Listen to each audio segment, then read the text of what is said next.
സുധാകരനുമായി ഇനി സംയുക്ത വാർത്താ സമ്മേളനത്തിന് ഇല്ലെന്ന നിലപാടിൽ സതീശൻ. ലോക്സഭാ തെരഞ്ഞെടുപ്പ് ഒരുക്കവുമായി ബന്ധപ്പെട്ട് KPCC സംഘടിപ്പിക്കുന്ന സമരാഗ്നി ജാഥയുടെ ഭാഗമായി KPCC പ്രസിഡന്റ് K സുധാകരൻ MPയും പ്രതിപക്ഷ നേതാവ് VD സതീശനും സംയുക്തമായി നടത്താറുള്ള വാർത്താ സമ്മേളനം ഒഴിവാക്കി.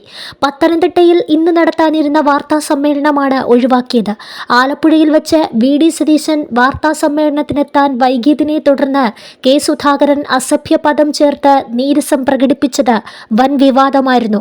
ഇതിനിടയിലാണ് ജാഥയുടെ ഭാഗമായുള്ള സംയുക്ത വാർത്താ സമ്മേളനം ഒഴിവാക്കിയത്.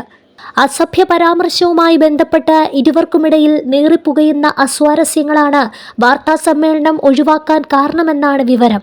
സമരാഗ്നി ജാഥയുടെ ഭാഗമായി പത്തനംതിട്ടയിൽ സുധാകരനും സതീശനും ഒരുമിച്ച് വാർത്താ സമ്മേളനം നടത്തുമെന്ന് പത്തനംതിട്ട DCC ആദ്യം അറിയിച്ചിരുന്നു. പിന്നീട് വാർത്താ സമ്മേളനമില്ലെന്ന് DCC അധികൃതർ തന്നെ വ്യക്തമാക്കുകയായിരുന്നു. ശാരീരിക ബുദ്ധിമുട്ടുള്ളതിനാൽ പ്രതിപക്ഷ നേതാവ് എത്താൻ വൈകുമെന്ന് നേരത്തെ അറിയിച്ചിരുന്നു എന്നാണ് സംയുക്ത വാർത്താ സമ്മേളനം ഒഴിവാക്കിയത് സംബന്ധിച്ച് VD ഓഫീസിന്റെ പ്രതികരണം. എന്നാൽ സുധാകരന്റെ അസഭ്യവർഷമാണ് ഇതിന് കാരണമെന്നതാണ് ഉയരുന്ന ആരോപണം. ഇന്നലെ UDF ഘടകകക്ഷിയായ മുസ്ലിം ലീഗുമായി ഉഭയകക്ഷി ചർച്ച നടന്നിരുന്നു. ഇതിനുശേഷം സതീശനും സുധാകരനും വെവ്വേറെയാണ് മാധ്യമങ്ങളെ കണ്ടത്.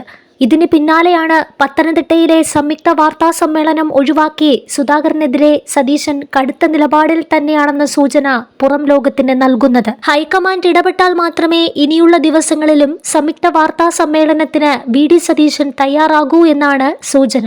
അതേസമയം VD സതീശനെതിരെ അസഭ്യവാക്ക് പ്രയോഗിച്ച സംഭവത്തിൽ മാധ്യമങ്ങളെ കുറ്റപ്പെടുത്തി KPCC അധ്യക്ഷൻ K സുധാകരൻ വിശദീകരണവുമായി രംഗത്തെത്തിയിരുന്നു. താൻ പറഞ്ഞതിനെ മാധ്യമങ്ങൾ വളച്ചൊടിച്ചു. തന്റെ ഭാഗത്ത് പാളിച്ചയില്ല. അതിനാൽ മാപ്പ് പറയില്ല. മാധ്യമങ്ങൾ തന്നോടാണ് മാപ്പ് പറയേണ്ടതെന്നും സുധാകരൻ മാധ്യമപ്രവർത്തകരോട് പറഞ്ഞു. VD സതീശനും താനും തമ്മിൽ ജ്യേഷ്ഠാനുജന്മാരെ പോലെയാണെന്നും അദ്ദേഹം കൂട്ടിച്ചേർത്തിരുന്നു.